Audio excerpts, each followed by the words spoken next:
కాంగ్రెస్ పార్టీలో నిబద్ధతతో పనిచేసే వారికి తప్పకుండా గుర్తింపు ఉంటుందని, సముచిత స్థానం దక్కుతుందని ఆ పార్టీ పట్టణ అధ్యక్షుడు నాగేష్ అన్నారు. హైదరాబాద్లోని ఎల్బీ స్టేడియంలో ఇటీవల బిఎల్ఓల సమావేశం నియమితమవుతుందని, విజయవంతంగా నిర్వహించినందుకు గాను కార్యకర్తలందరికీ ప్రత్యేక ధన్యవాదాలు తెలియజేస్తున్నామని పేర్కొన్నారు. జిల్లా కేంద్రంలోని ప్రెస్ క్లబ్లో ఏర్పాటు చేసిన మీడియా సమావేశంలో ఆయన మాట్లాడారు. ఏసీసీ అధ్యక్షులు మల్లికార్జున ఖర్గే అధ్యక్షతన జరిగిన ఈ బిఎల్ఓ మీటింగ్కు ఆదిలాబాద్ నుంచి ప్రత్యేక బస్సుల్లో బిఎల్ఓలు తరలి వెళ్లారని చెప్పారు.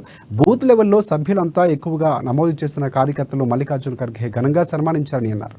ఆదిలాబాద్ నుంచి 2, ఉట్నూరు నుంచి 1 ప్రశంసా పత్రాల్లో అందుకున్నారని పేర్కొన్నారు. రాబోయే పార్లమెంట్ ఎన్నికల్లో కాంగ్రెస్ పార్టీ విజయమే లక్ష్యంగా అందరూ కలిసికట్టుగా పనిచేయాలని సూచించారు. మేము తరలి వెళ్ళడం జరిగింది.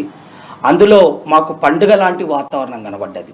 ఏదైతే మల్లికార్జున ఖర్గే గారి ఆల్ ఇండియా కాంగ్రెస్ అధ్యక్షులు ఆధ్వర్యంలో 2 సంవత్సరాల క్రితం రేవంత్ రెడ్డి గారు పిలిపించిన పిలుపు మేరకు బూత్ ఎన్రోలర్ లక్షలాదిగా చేసిన తెలంగాణ వాసులం ఆదిలాబాద్ పట్టణంలో, ఆదిలాబాద్ అసెంబ్లీలో కూడా ప్రతి బూత్కు 100 నుండి 300 వరకు చేసినాం. అక్కడ బూత్ కన్వీనర్ల ఎవరైతే బూత్ ఎక్కువ చేసినరో మల్లికార్జున ఖర్గే ద్వారా ప్రశంస పత్రాలు ఇప్పడం జరిగింది.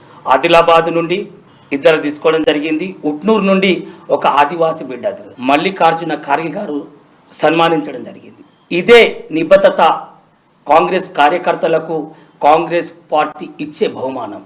రాబోయే రోజులలో కాంగ్రెస్ పార్టీ వెంబడుండి కాంగ్రెస్ కార్యకర్తలను భుజాన వేసుకునే తత్వం కనబడుతున్న కాంగ్రెస్ పార్టీకి పట్టణ కాంగ్రెస్ కమిటీ ద్వారా ధన్యవాదాలు తెలుపుతున్నాం.